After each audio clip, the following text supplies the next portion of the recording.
Hey, it's Andrew Downs. I'm proud to support Three Beards Media, and I would love to work with you. If you need merchandise for your company, organization, band, softball team, whatever, I can help. From name brand apparel to promotional items, large orders or small, online stores, and more, I can help your brand stand out. AKC Marketing is local, based in Johnston, and we are an employee-owned business, so our costs are low and our turnaround times are fast. But most importantly, we give you personal service to make sure you get exactly what you're looking for. Email me at andrew@akcmarketing.com or find me on social media, and let's make some cool stuff together. Now sit back and enjoy this Three Beards Media podcast.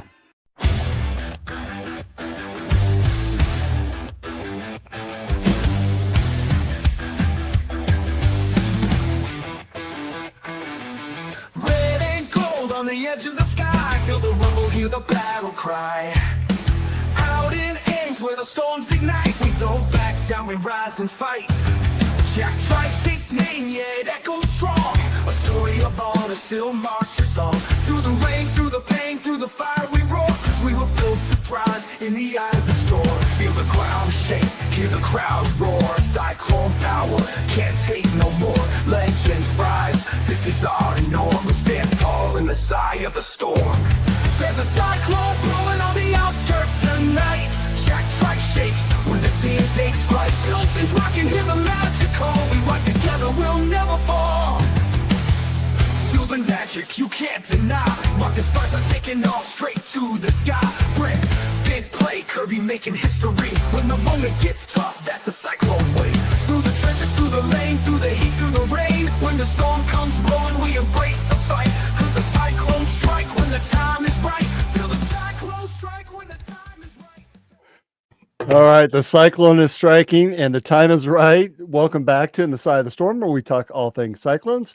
We are live from the AKC Marketing Studio with Andrew Downs and sponsored by Rebelton Distilling Company out of Osceola, Iowa, and Dan Douglas with Green Beret Realty. I'm Dave Larson here with my Storm Team partner and Cyclone great, the legend himself, Marcus Spicer. Marcus, good evening. How are you? I'm doing good, Dave. I wish I was a little bit better. Got a slight headache that's coming down now, but I'm good. I'm good. How about yourself? You know, you are I think half of Cyclone Nation is dealing with something right now with injuries and whatnot. Yours just happens to be the migraine headache. And before the show started, we were talking about the different ways to deal with the migraine. And I think we've come up to a very similar solution. If you have any suggestions from Mr. Pfizer and myself on dealing with migraines, some secrets that you have, drop them down in the message box or through one of our social media. We'll grab that and love to hear more from others and how to combat the infamous migraine. So tonight I have a lot to talk about. Of course, earlier today was the second round game against Cincinnati. We could talk a little BYU rematch that we face the Cougs tomorrow. Injury news as well. We can talk some Big 12 awards. Women's basketball that wrapped up their tournament play on Friday, and just a hodgepodge of other topics. Let's talk first about basketball. The men drop out earlier this week of the top 10 for the first time in 26 weeks, which is absolutely incredible, following their home loss against BYU and then a big win at Kansas State on Saturday. Of course, the Big 12 tournament started this week. Cyclones had that first round bye, played today against Cincinnati, a Cincinnati team, Marcus, that they actually lost to Oklahoma State to close out their Big 12 play on Saturday, then came back and beat the same Oklahoma State team last night, yesterday in the tournament.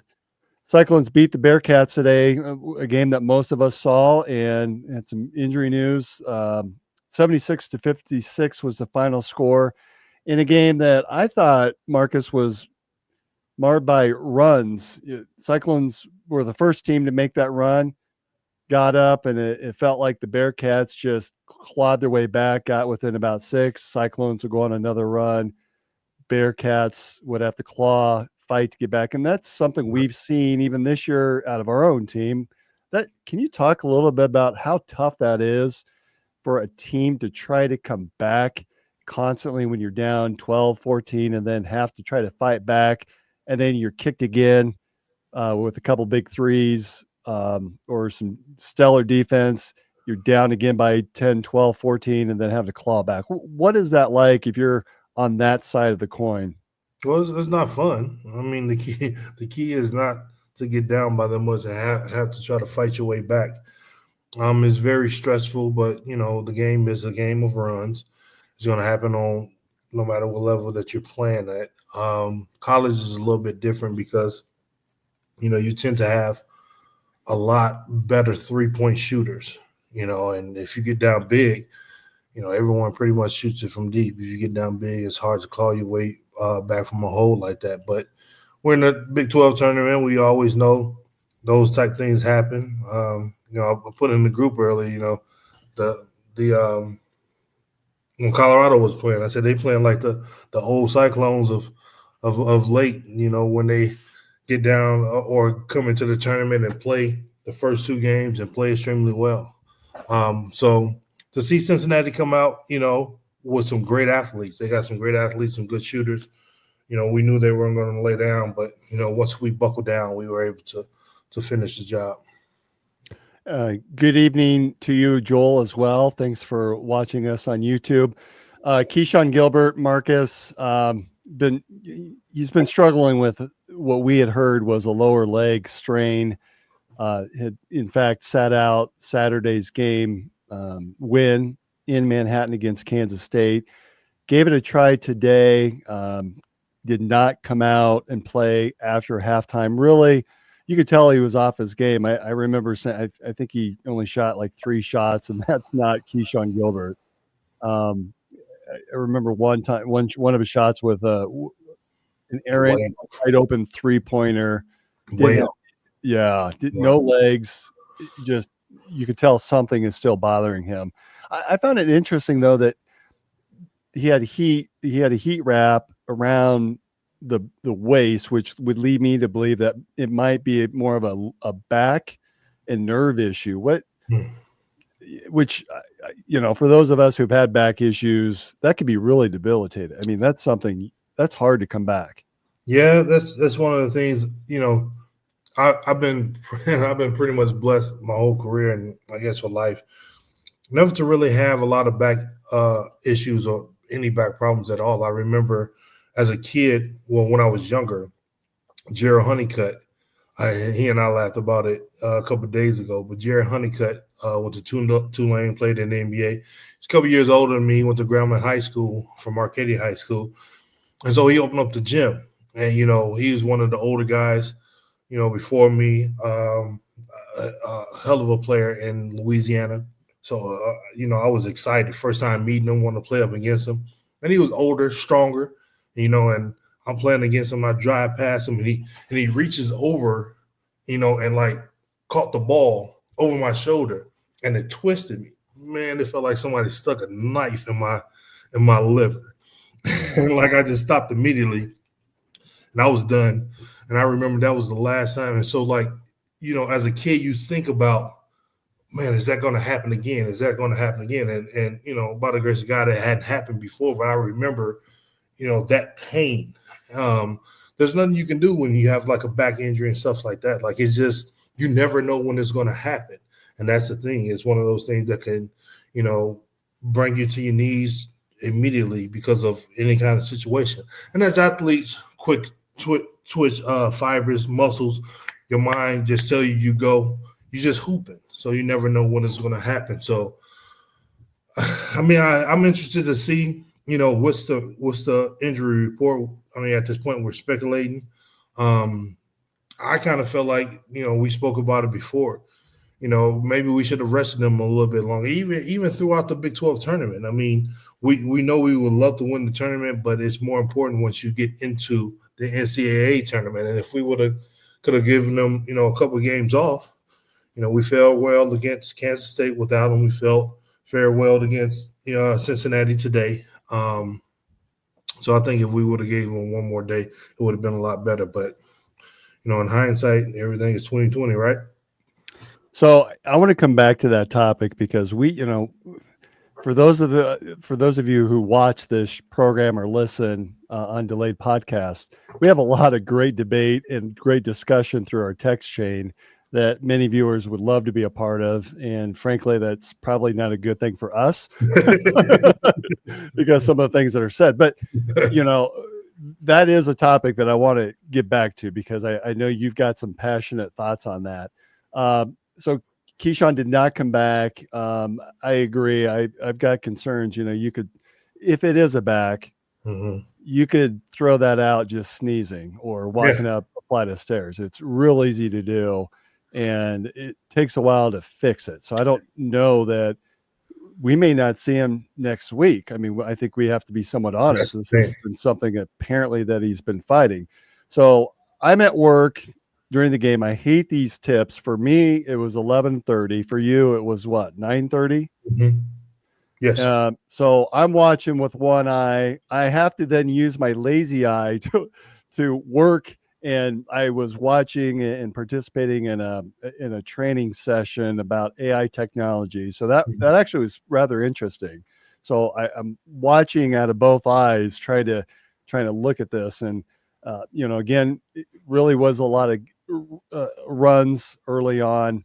Right. Iowa State ended up being up at one time. They were up, I think 14 or 16, was at 9 at halftime.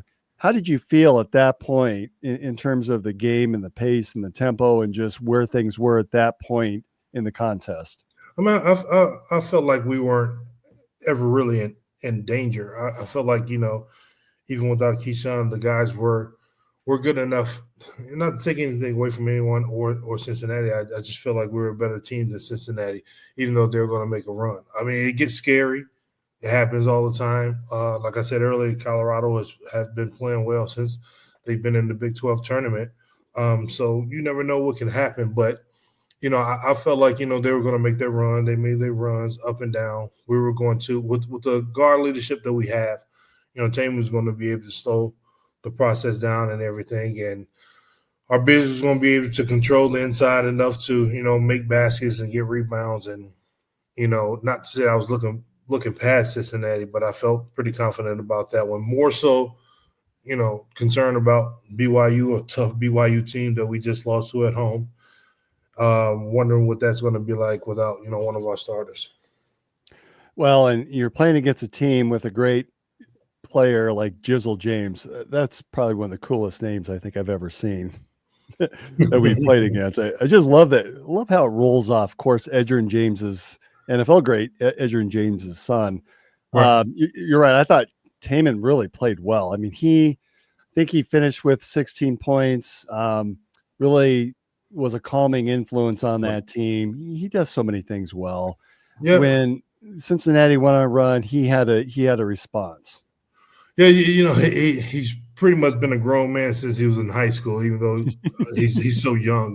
He's always had that poise. I remember, when I was back there in 2015 and seeing him training in the facility next door to the practice facility. I can't think of the name. And, people was talking a lot about him, about how, poise and, how he runs the ball club. And you can just see and know that once he came to Iowa State, it was going to be the continuation of that. And, the years that he got up under his belt, he definitely knows the Big 12 and, has won a lot of games for us. Definitely has turned into a legend, and, having him out on the floor goes a long way. So, Tamin, of course, late in that game, I think 3 minutes or so left, came out, sought treatment from head trainer Vic Miller, went back into the locker room. We did not see him again. I did not see him come out for the handshake at the end of the game. Later learned that it was a groin injury. It was interesting when Tamin came out and Heisey was in, hit a great shot. And at that point, it was good night, Bearcats. I think the game was over. Cyclones end up winning by 20. Joshua Jefferson, too, player of the game, 19 points on 8 for 12 shooting, 8 rebounds, 5 assists. Boy, that guy just does it all. You and your big man. Yes, definitely. I mean, just steady as she goes. I mean, he doesn't do anything flashy. We don't have anyone on the team that really does anything flashy. I mean, I guess Dante Burton was the last one that threw crazy highlights up there, but just winning ball games. One of the things that as a big, I was always envy of bigs having more assists than me.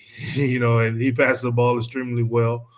Get into spots, get into spots that helps the team, and when you come with the double, he definitely will move it around. And to see him grow since 6th and 7th grade up until where he is now is definitely refreshing to watch.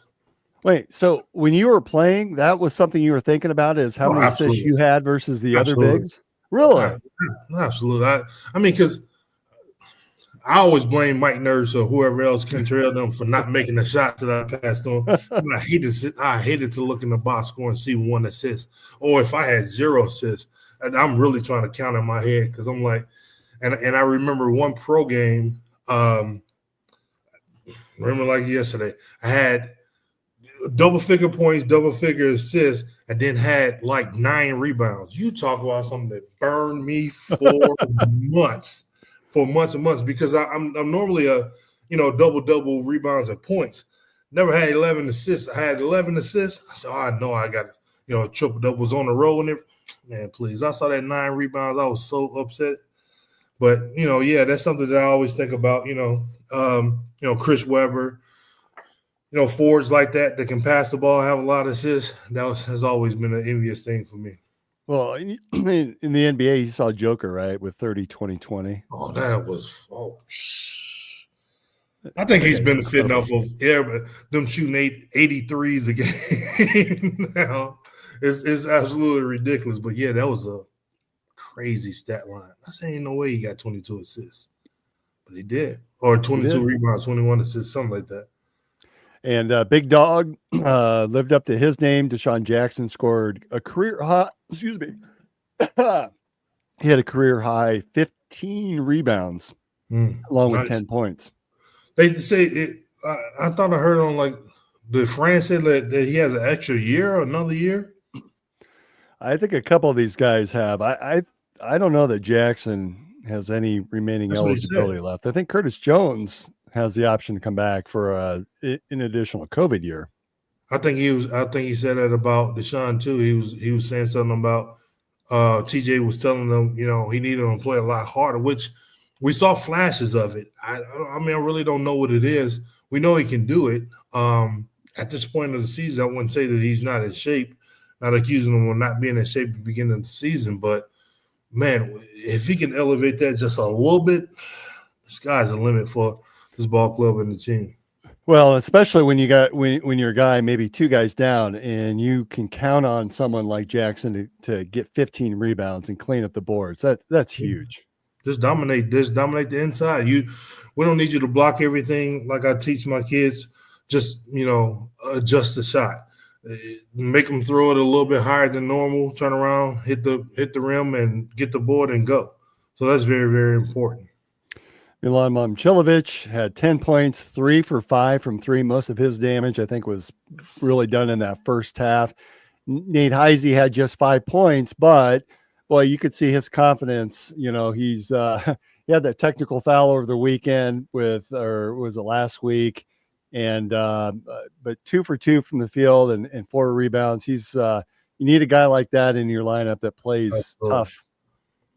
Absolutely. Yeah. When you have those type guys, that can break out, at any moment, and even if they don't break out with crazy scoring and things like that, the hustle plays that they do, the defense that they play, the passes that they make, and then the key buckets, having a high percentage from the field goes a long way. And we even saw some Kate Kelderman tonight play the walk-on. Didn't play a ton, but had probably 2 or 3 minutes, primarily for my guess is for defensive reasons. One curious thing that I'm wondering about is, especially if we see more stretches without Keyshawn and even Taman, we'll see more Demarion Watson. I'm a little surprised we haven't seen him as much as we did when a couple of the guys were out earlier this year. He is just I love his game. He's so athletic. He's all over the place. Obviously, TJ knows what he's doing. I'm not going to second question him, but I love Demarion Watson. I'm really looking forward and hoping he gets an opportunity in this tournament. Yeah, me as well. We definitely can use him. Hopefully the guys aren't hurt that bad, but you can never know. You never can tell. We're talking about a groin. That situation is always, iffy. And, I mean, there's no way really to rehab a groin or abductor and all of that type stuff. So anywhere we can plug and play and, the guys can give us some valuable minutes. At this point of the season, it's really about defense. It's really, really about defense.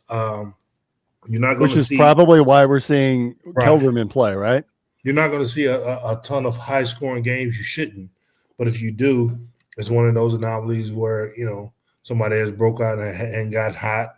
I would love for Curtis to get hot and throw a 30-point one up there, especially in this tournament. But these are going to be some really, really tough defensive games.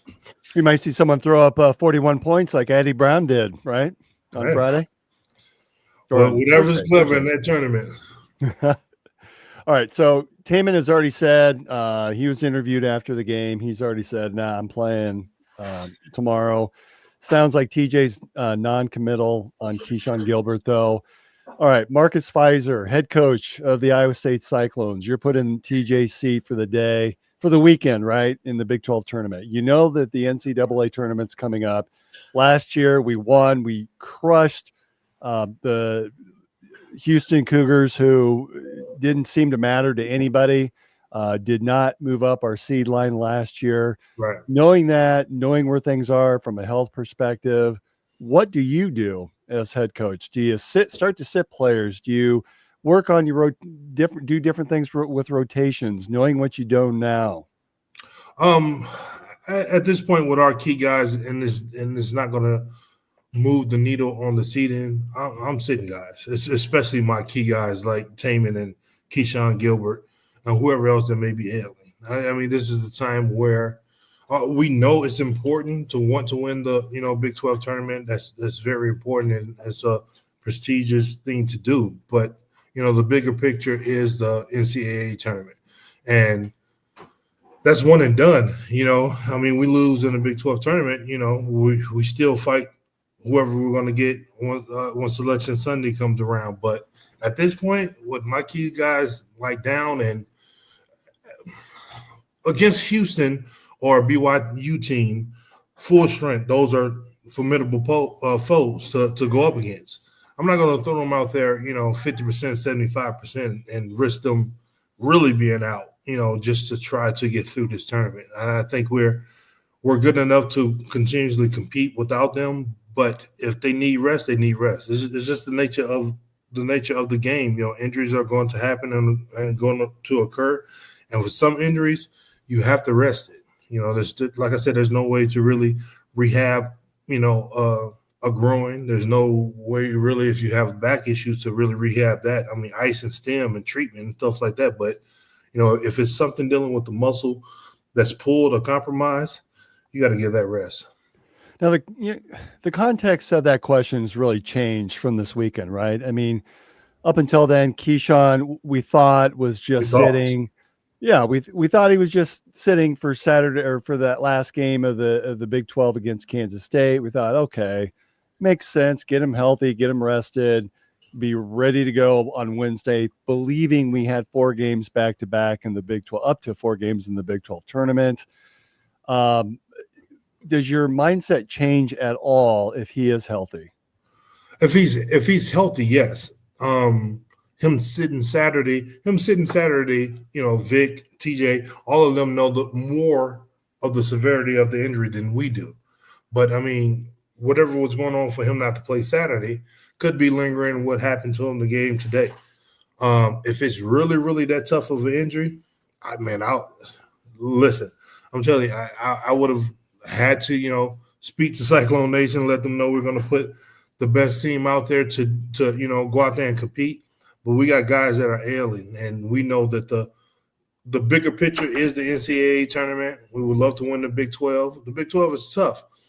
And like I said, being 100%, we got some teams that we're going to face that's going to be really, really tough, including possibly that Houston team that we, just completely dismantled last year in the tournament. So if we put these guys out there like that now against them, they're going to, just try to do it. And then with the pride and everything that our guys have, they're going to play 100%. They're going to give it all that they have. And then you go out there and injure yourself worse.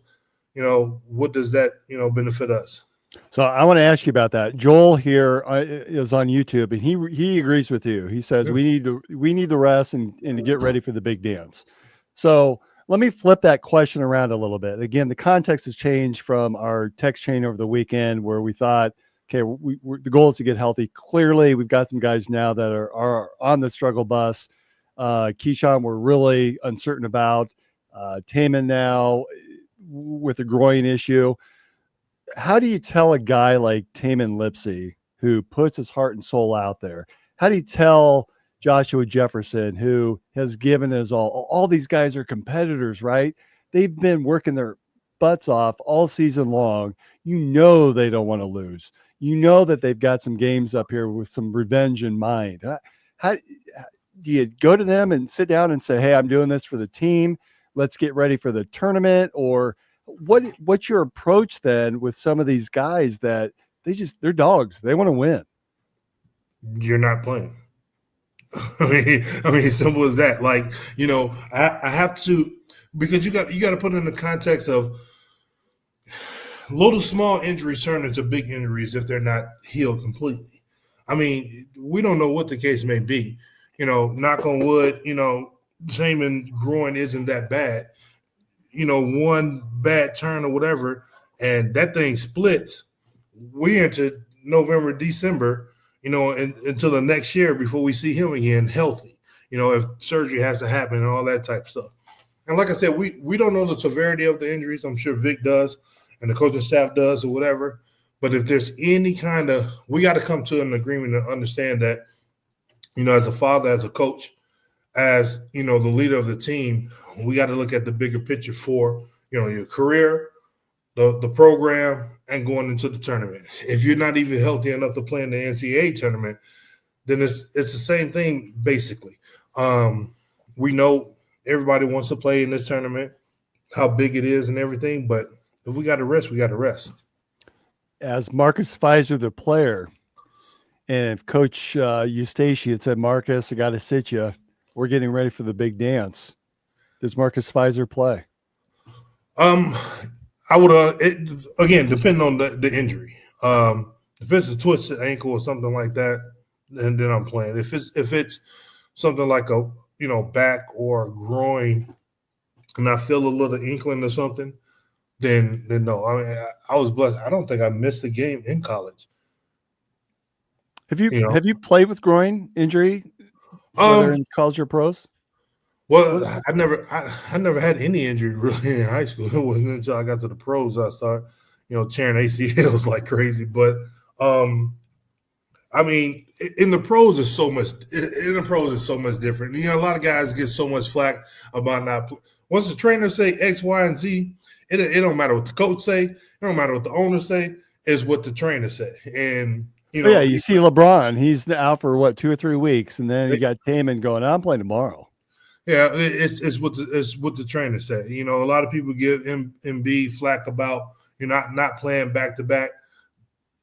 As a hooper, you want to be out there. Whatever, if they say that you're not playing and you can't go, or the trainer said you can't go, and you go out there, guess who's getting fined? Because if that injury evolves into something bigger, then then it's worse, a lot worse than what expected. So as a player, it pretty much depends on the injury. If it's something this bad, and the run that we were on, facing we went into the Big 12 tournament. I was a little bit more pissed off than normal. So it would be hard to say. But if it was going to better benefit our team, making it to the Elite Eight and possibly further, then I would have understood it. All right, so big game tomorrow, same time. I don't know how I'm going to work that one out because I think I'm triple booked that tomorrow. 11:30 tip-off Central against BYU, a team that beat us in Hilton just a few weeks ago. what are your thoughts and expectations? What should we as fans expect to see tomorrow? Well, it depends on who's playing. One, two. We're gonna put our best team out there. If it's not all of the starters, if whatever the case may be. So we're going to assume Keyshawn. We're going to assume Taman's going to be limited. He may not. Let's assume 15, 20 minutes from Taman. What can we expect from rotation from other guys, and what needs to happen in order for us to beat BYU? Well, we can expect Curtis to be moved into the starting lineup. We know the flame he can catch. Heisey is definitely going to up his prowess out there. Momcilovic is going to have to shoot the hell out of the ball.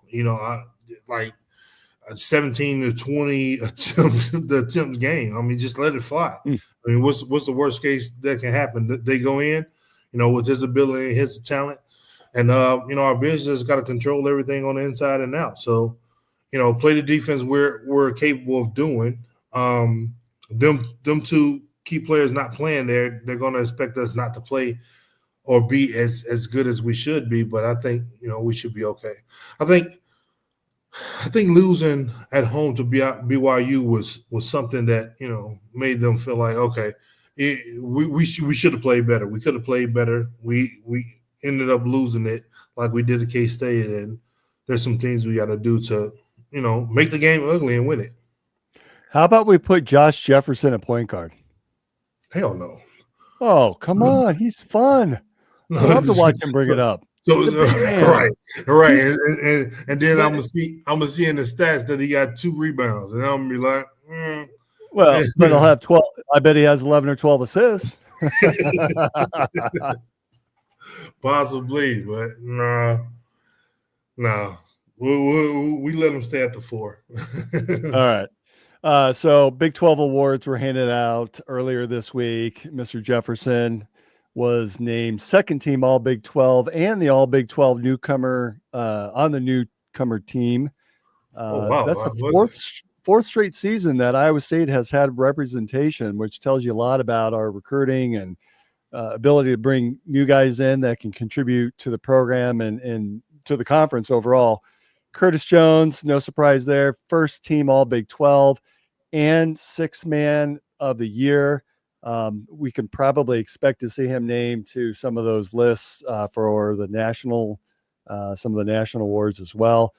Tamin Lipsey, 3rd team All Big 12 and 1st team All Defensive All Big 12.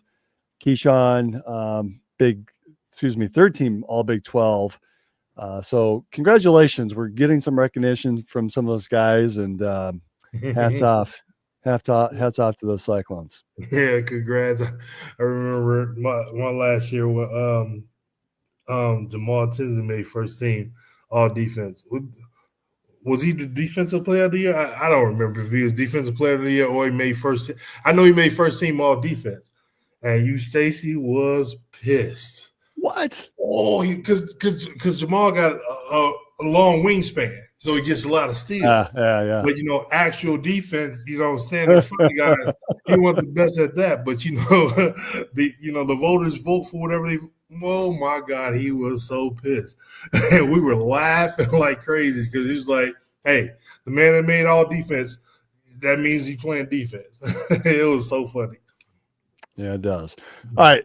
We want to take a quick timeout. I want to come back and talk a little women hoops. And we've got some news coming out of the women's program, as well as some Cyclone football news and maybe a little bit of the NFL talk. So let's hear a quick word from our sponsors, and we'll see everybody on the other side if I can find. There we go. Hey, it's Andrew Downs. I'm proud to support.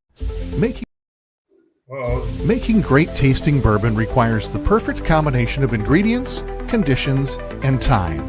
The longer it rests, the better it tastes. Revelton Distillery's new single barrel bourbon is made from 80% corn, sourced 100% from Iowa farmers. And unlike mass-produced bourbons, each barrel of Revelton's single barrel bourbon is unique, proofed on when it tastes best. As they like to say, it'll be ready when it's ready. And to ensure the highest standards of quality and flavor, owners Rob and Christy Taylor oversee the production and bottling. Every single barrel. Iowa born, Iowa aged, Iowa bottled. Try the new single barrel bourbon from Iowa's own Revelton Distillery. ReveltonDistillery.com.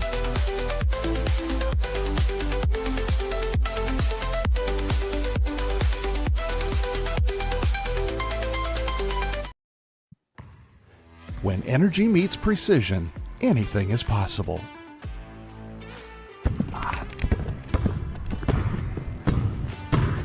I'm Carter Hawley, the Chief Energy Officer of the Iowa State Cyclones. I'm full of energy on and off the court, but nothing gives me more energy than helping families find their dream home. And that's where Green Beret Realty comes in. They're more than just realtors. They're a team dedicated to getting things right for you and your family, just like we get it right on the court. Sometimes it takes a team to get the call right. And when you're buying a home, you want a team that makes all the right calls. That is Green Beret Realty. And here's the best part. When you buy or sell a home through Dan at Green Beret Realty and mention this ad, he'll make a donation to the We Will Collective, helping student athletes like me thrive on and off the court.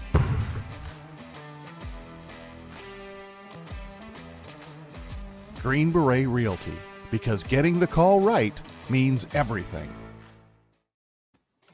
All right, Marcus, we're back. Last week we talked about our garage refrigerators, and we were coming off of a spell of which I had a few sodas in there that had exploded, actually. And I had forgotten I had this bottle of rye from Revelton out in the garage. And so I busted it open over the weekend, watched some basketball and just kind of relaxed. And this stuff's really good. Is this what Chris had sent to you? No, I had the I think that's the second one that's up there. I had the honey one, which is pretty much my favorite. That one's still probably about half in there. It's not as good as the honey one to me. I'm interested in the one that you're always drinking. Is it the mulberry? The mulberry gin, yeah. So I busted this open and have tried it. As you can see, I've tried quite a bit of it. I have noticed that you got to let it kind of breathe a little bit, at least in my eyes. If you first sip it or take a shot, a little hard, but boy, if you just kind of let it mellow a couple minutes, it's really good. Was it in the freezer? I had it in my in my garage refrigerator, which was pretty much a freezer, as cold as it was. Mm-hmm. Grab that out, open it up. It's fine. So you're going to see me drinking that a little bit more, and I'll still stay with the mulberry gin because I love it. But the rye whiskey is really good as well. So if you haven't tried that, everyone, I say give it a whirl. All right, so women's basketball, they ended up winning their first game, beating Kansas State in the Big 12 tournament. That's where we saw our first round of what that court looked like that we all saw today. And again, our text chain, boy, that court, it's a little dizzying if you you see it go back and forth. There's a lot of fast movement on there. That camera angle just plays tricks with your eyes. My wife said it looks like a diamond plate, like steel. I don't know if that's going to be around next year. Yeah, well, we'll see on that one. Right. So the women beat Arizona State by 96-88. The big news coming out of that game, really, Addie Brown with a career high 41 points, the third most points for any woman in Big 12 tournament history, just behind Brittany Griner, who had 45 points in 2012, and then Oklahoma State's Andrea Riley, who had 43 in 2010. So that was really exciting game and cool to see Addie Brown. And, we've talked about her, think the world of her. She's such a good player, can do it all. For her to go off for 41 in a big moment like that in the tournament, got a lot of got a lot of national recognition, which was really cool to see. There was a lot of noise coming out of that game for Miss Brown. Yeah, I mean, that's when you get into that tournament and you breaking records and things like that. That's a great feeling, and to see her, put forth that effort and score the ball, that was a historic night for her, and I know that felt good for sure. Do you have Freddy's frozen custard out there in Las Vegas? Do you know what I'm talking about? I don't know. You ever seen the Freddy's here, Mrs. Fox?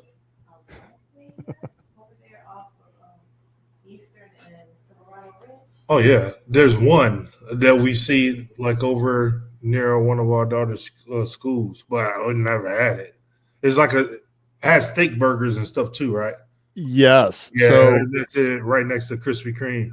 I caught some news. I came across one of the wires that Freddy's had shared that they announced some new NIL partnerships with some college athletes, and familiar faces are on there, including Ms. Addie Brown, Nice. as well as Taman Lipsey and Joshua Jefferson. So kind of cool to see. And I'm sure Addie, with what she accomplished, that probably raised some eyebrows, and that may have parlayed her. I don't know what the terms are exactly, but kind of cool to see. That is cool to see. Yeah, I don't know how much of custard eaters they are or anything like that, but I know those steak burgers got to be good. Student athletes, they pretty much eat anything. So Joel's back. Joel said that court sucks. I heard the news about it even before the first game. I looked at it. It is kind of cool looking, but it's the factor when the camera pans back and forth. And it depends on how close. Sometimes when the camera is really close and you can see the 12, it's like, oh, that's pretty cool. And then, like you said, when it's panned out and they're moving, like, what the heck is that? So it's kind of like that in between thing. Kind of like the NBA playing tournament. I mean, not to play the in-season tournament courts when they first came out with all those crazy colors, and everybody was like, "Whoa!" And it's sometimes bad publicity is good publicity, right? People are talking about it.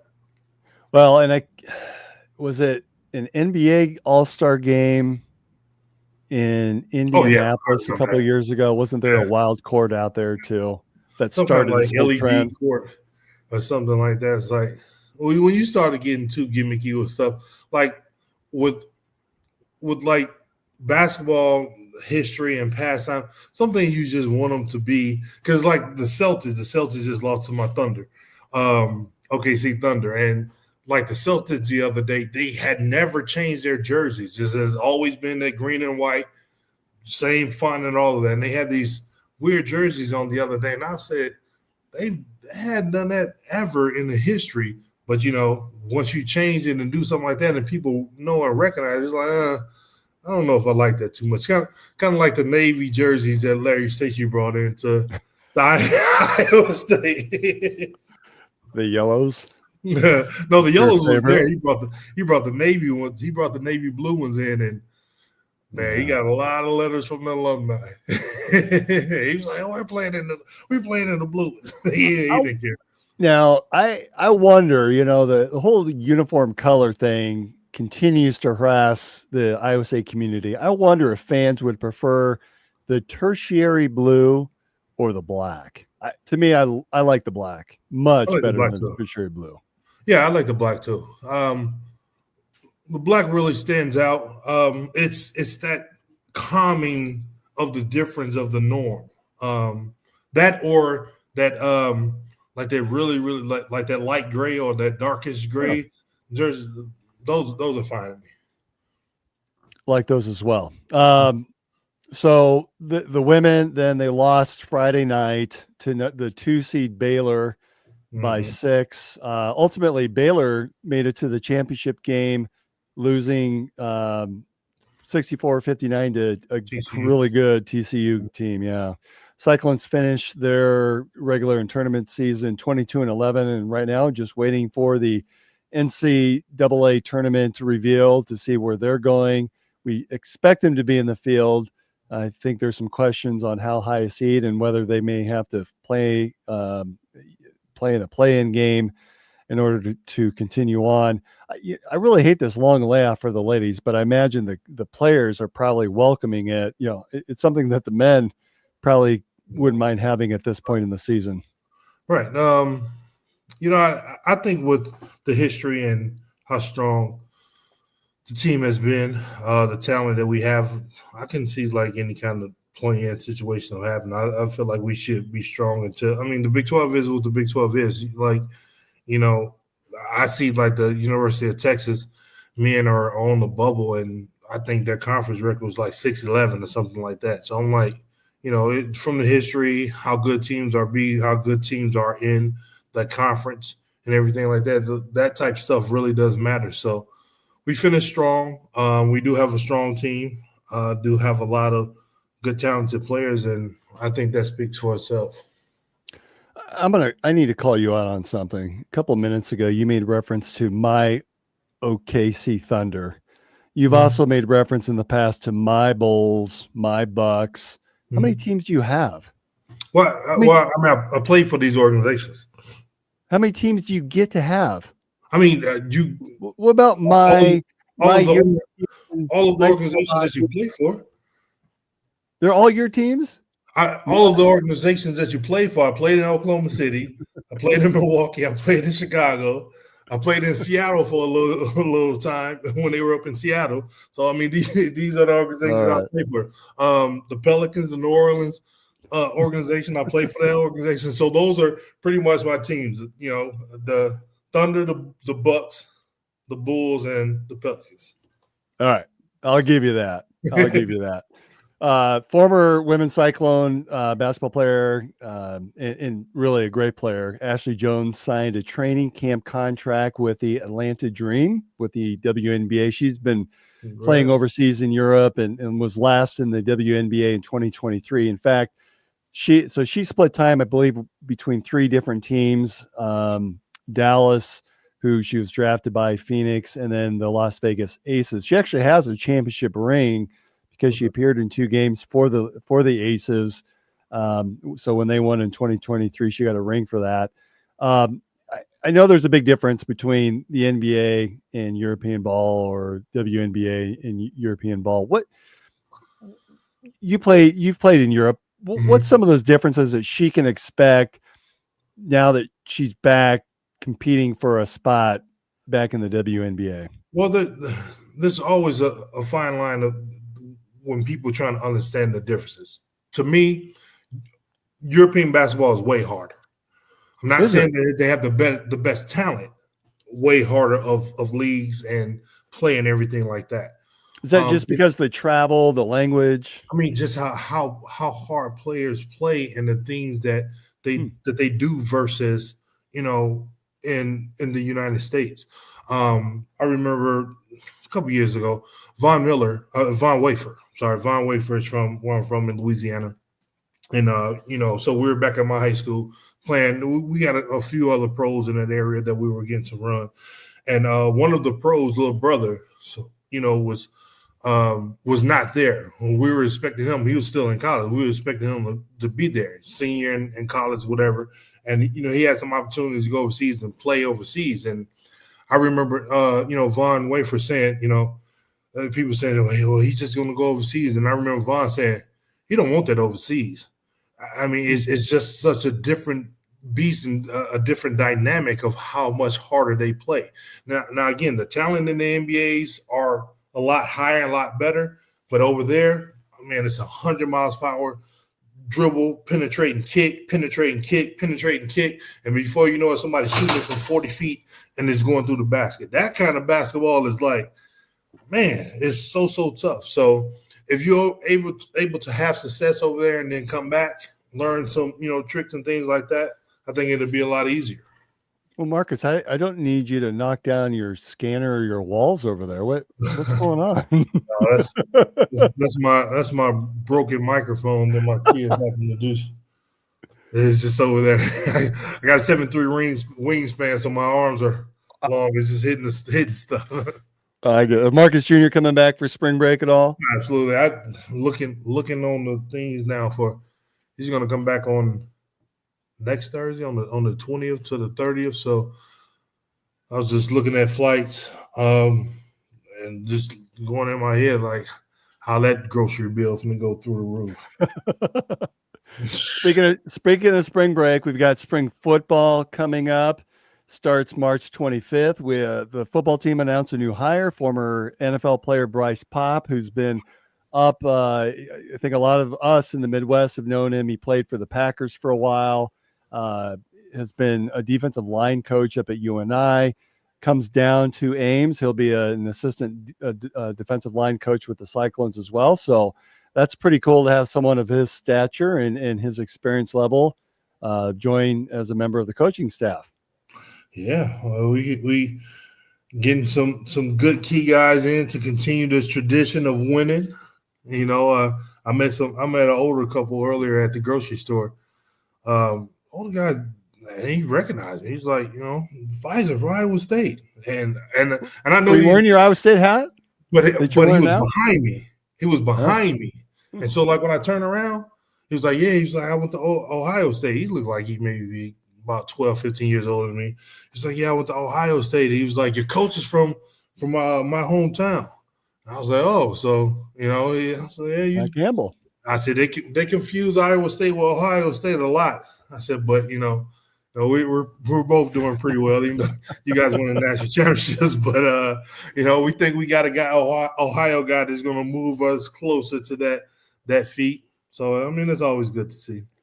All right, so I'm going to call. Previously, we had a bunch of random thoughts that we would cover, and thinking back now, we should have called it quick drinks, quick takes, and that's probably when we should have brought Revelton in to sponsor the quick drinks, quick takes segment. So tonight, I saw Tamin Lipsey in a Starbucks. I won't say where; it doesn't really matter. It was not in Ames though. And I recognize him because it's Tamin freaking Lipsey. And so gave him a little nod. I have no idea if he remembered me from when he was with All Iowa Tech and my son was on a different team in the program, same age group, but Tamin was at a much higher level. Either way, he doesn't need to know who I am. What's the rules of engagement when schmucks like us see athletes or former athletes that are out in the wild like that, or at a grocery store? Coming from your perspective, Marcus, is it okay just to come up and say, hey, you're Marcus Pfizer. I love watching you play, it doesn't matter whether you're a current player, whether you're a former player, retired, if you're a college kid, if you're a professional athlete, what are those rules that we should be abiding by as a fan? I mean, it's always been fine to me. You know, I'm cordial as ever. Like I've always said I would sign 1 million autographs in a row if I had to, and you know, I would sign none if I don't have to. Like if I can walk past 1 million people, I'm fine with it. If 1 million people recognize me and they want an autograph, I would take my time to do it. It's just if you're in Ames Pizza Pit with your wife at 11:30 on a Thursday night, you're good for that. I'm absolutely good for it. The only pet peeve that I've ever had, like, is in a group of people and it's in a hurry, or we're moving through or whatever, someone stopped me, like, just sign one, just this one. I'm like, how can I sign your one and there's like 40 people out here? Because as soon as you sign that one, then, everyone else is going to keep coming and whatever. But the one rule I've always had, if it's a group of people and somebody want an autograph, whoever gives me that first marker, then I'm using that marker to sign everybody. So you wait until everybody else is done. But, if the people are not in a hurry, I've always been fine with it. If I'm, trying to scoot away, there's reason to scoot away, then there's a reason for me to scoot away. But other than that, I'm like, I stood there and talked with them for a couple minutes, and, we went our separate ways. I was traveling for work one year. I was in Denver, and the Miami Heat were in town to play the Nuggets. And where I was staying, the Heat were staying as well, and hopped on an elevator. It's Dwayne Wade and Chris Bosh. I'm like, it's Dwayne Wade and Chris Bosh. I'm like, I just tongue-tied. I couldn't say anything. I'm like, they knew who they are. I didn't have a pen on me to be able to ask for an autograph, but I thought that was pretty cool. We had the same agent when they both came out. I took them both to get their first car. Oh, really? Yeah, we had the same agent when they both came out. That's awesome. In other news, we've all been paying attention. NFL free agency started up. Just a lot of insane money that's going out right now. Crazy. How much value do you as a player and it's too bad Brent's not here to kind of talk a little bit about this too, but how much value do you look at the contract, the finances of the contract, and weigh that with the team that you're with, or the team that you want to be with, or the community, or the city that, how much weight do you put in? For example, what's his name? Bosa, Joey Bosa goes from San Diego to Buffalo. Mm-hmm. Buffalo's going to be a really good team. I can see why you would sign with Buffalo. It's just a 1-year contract though, but boy, San Diego is just a beautiful city. So I started thinking about like, okay, if I'm in those shoes, yeah, I want to go to a team I could play for and that's on the cusp of a championship. Buffalo's in that boat. But then there are other signings that, yeah, I'm going to go sign with the Colts. Well, Colts aren't really going anywhere. So how much weight do you put in the value of the money versus the city and the team? Well, it all goes in together with everything. For the most part, a lot of times as a professional athlete, you spend a lot of time practicing, playing, and things like that. So people talk about, it's cold here or it's so nice in Miami and all of that. If it's somewhere, you're in a gym the whole time too. I mean, all right. So you're in the gym and you're going outside getting in $100,000 vehicle. So it's not they're warmed up after practice at the game. So you're really not paying attention to that. And especially the first and the 15 when you get paid, that definitely changes things a lot too. So at that point, it really, really matters, how good the ball club is, I guess, unless you're what's the guy in Cleveland? I forget his the DN that just signed that wanted to trade. But Myles Garrett. Yeah, he wanted to trade. He wasn't going to stay in Cleveland anymore. Right. And then they said, we're going to here's a bucket of money. Right. So hey, so maybe this is Disneyland after a while. So all of it goes in together. For a guy like Joey, I was surprised that he went from, like San Diego too, but just like you said, that's a pretty good football team. And, that's on the cusp of they having a great season. You have a great season, then, it's going to be more than the 1-year deal going forward. You win the Super Bowl, you end up like the young fella from my neck of the woods, Milton Williams, that went to Louisiana Tech, got a huge bag for winning, playing extremely well. So it is what it is. Like, there come sacrifices and everything, but with those kind of checks and things like that, you pretty much would play in Beirut if you had to. All right. Well, Marcus, Sunday is going to be a big day. It's Selection Sunday. I'm sure next week we'll have a lot to talk about in terms of brackets. We teased last week about maybe having a selection show where we could have some callers calling in and going through like, okay, what team do you take, and just having some fun with that. To be honest, we haven't done anything on that yet. We need to talk to Chris about figuring out how to see if that works. But so we still need to do that. Pay attention to all of our social media about that. And join the Three Beards Media Bracket Challenge. Chris Shipley set this up last year. It was a lot of fun. Yours truly, I totally blew it. I did not do well. So you'll see more on social media on that, but I want to invite everyone to participate in that program. There's going to be a men's bracket challenge and a women's bracket challenge. So 2 different brackets, 2 opportunities to win. It's going to be sponsored this year by Birkwood Farms, $100 gift card from Birkwood Farms. So if you're not familiar with them, they have some fantastic meats. And so with the national championship game ending in early April, that's going to make for a heck of an Easter feast for you and your family. Again, 2 chances. There's a men's challenge for the men's tournament, and boom, there's a women's challenge as well. So hoping that everyone can join us for those. Be paying attention to the Three Beards Media social media accounts for that. Chris will make sure he gets that out. And if you haven't stopped in yet, take a peek into Coach's Kolaches. Say hello to Brent. He's usually the first one there in the mornings. And so I literally like 6 o'clock is sleeping in for him. So get in there early, stop in and see Brent. Marcus, it's so good to see you again. Thanks to everyone for joining us tonight. It's been fun interacting. Thank you to our sponsors. Without them, really, this wouldn't be possible. Revelton Distilling Company, thank you.